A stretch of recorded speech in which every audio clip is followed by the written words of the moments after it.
Marc Marquez crashed at Jerez, cut across to the pit lane, switched bikes, and won the sprint. Stewards cleared him. Bagnaia defended him. The win stands. And the entire conversation since has been the wrong one, because while everyone argued about whether Marc cheated, two of the most respected voices in MotoGP were quietly looking at something more uncomfortable. They believe a rule used to exist that would have made Marc's move illegal. Neither can find when it was deleted. And MotoGP still has not publicly explained when that older wording disappeared or why. So what really happened to that rule? And how did nobody notice until it cost a result? Forget the Marc debate for a second. He cut across, made it to the box, won. Stewards judged it under current regulations. Move on. But the rulebook some of the paddock thought it was racing under does not appear to match the version MotoGP applied on Saturday. That gap is the actual story. Because if the rules can change in the background without fans, journalists, and even paddock insiders knowing exactly when, every controversial steward call this season starts to feel less stable. And if the people whose job is to know the rulebook can't find what changed, the audience watching at home certainly can't. Start with what happened on track. Lap 8, last corner, rain intensifying, with Alex Marquez still the target up the road. Then Marc's front folded. The bike went down past the pit entry, which under any normal reading of a flag-to-flag race means his afternoon was over. Instead, he picked it up, waited for the pack to clear, cut across the grass, and rode straight into the box for his wet bike. He came back out, hunted Bagnaia down, and crossed the line first. Within minutes, the questions started. Johann Zarco said flat out that Marc shouldn't have won the race. Jorge Lorenzo went further on Canal Plus, saying that when Marc crashed at the last corner, it already meant he had decided not to come in, and, if he then comes back, you don't go back on track. A 3-time MotoGP world champion saying on national television that the call was wrong. Not one MotoGP official has answered him. Then MotoGP issued their explanation. The official line was that Marc entered pit lane at the pit lane entry timing point respected the speed limit, and there is no specific rule that says riders must enter pit lane from a specific place. Read that sentence again. There is no specific rule. That is the governing body of MotoGP confirming on the record that the rulebook is silent on something the audience assumed it covered. And that is where Simon Patterson started asking questions on the race's MotoGP podcast. Patterson said he could not understand why the rules around pit entry he remembered being in the rulebook had been removed. He said Guido Meda, the Italian commentator who has been around the sport longer than most riders on the grid, messaged him the night after the sprint. Meda told him he had found the older rule. Entrance to the pit lane must be made only through the deceleration lane or designated area. Crossing the white lines while entering the pit lane is prohibited.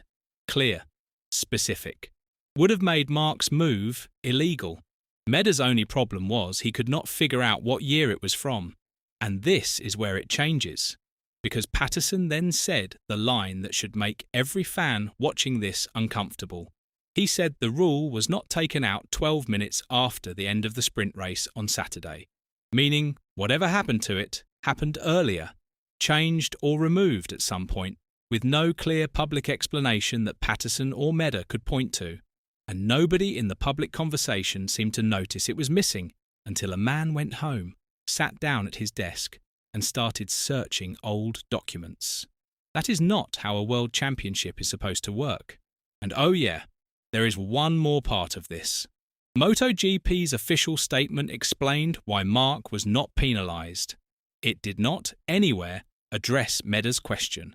It did not say the older rule never existed. It did not say it was deliberately replaced. It did not give a date or a reason. It told the audience why Saturday's call was correct under the current rulebook, and stopped there. The thing Patterson and Meda are actually asking, where did the old rule go, has still not been answered by anyone, anywhere, on the record. A week is a long time for a question this specific to go unanswered. Compare that to the same paddock on the same weekend. Joan Mir got the black and orange flag in final practice, ignored it, rode back to the pits with damage, and was issued a double long lap penalty before the day was out. Clear rule, clear breach, clear sanction. The system worked exactly the way the audience expects.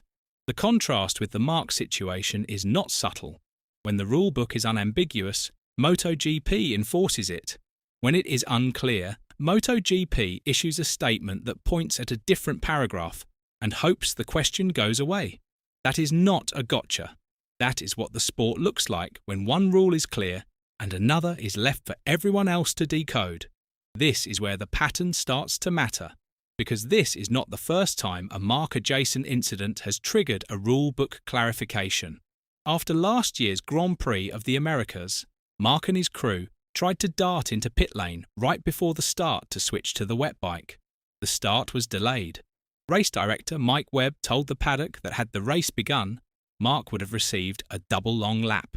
Within weeks, the Grand Prix Commission had formally amended the start procedure regulations. Rule clarified, on the record, with a press release. That is how every other regulation change in this sport is communicated. A Marc incident, a public clarification, a written update. The system worked. And it is worth pausing on that because race direction is not the failure here. They applied the rulebook in front of them on Saturday. The failure sits one floor up, with whoever owns the document. The Jerez situation does not look anything like that. There is no published clarification. There is no Grand Prix Commission note. There is a senior journalist asking on a podcast and a legendary commentator searching old rule books at night. People thought this was about whether Marc Marquez bent the rules. It was really about whether the people running MotoGP can tell us what the rules are. That is a different sport entirely. And it is the sport the audience is being asked to believe in. Marc Marquez did not cheat at Jerez. He did exactly what the current rulebook appears to allow. That is why the real problem is not Marc. The real problem is the gap between the rulebook people remember and the rulebook MotoGP is now enforcing. If Patterson and Meda are wrong, MotoGP can end this in one sentence. If they are right, then a regulation changed somewhere in the background, without the sport clearly explaining when or why. Either way, the silence is now part of the story, and every day it lasts, the silence gets louder. The Marc debate was the decoy. The missing rule is the story. So what do you think? Is MotoGP losing track of its own rulebook, or is the silence deliberate? Let us know in the comments below. And once you do that, make sure to click on the video appearing on your screen right now.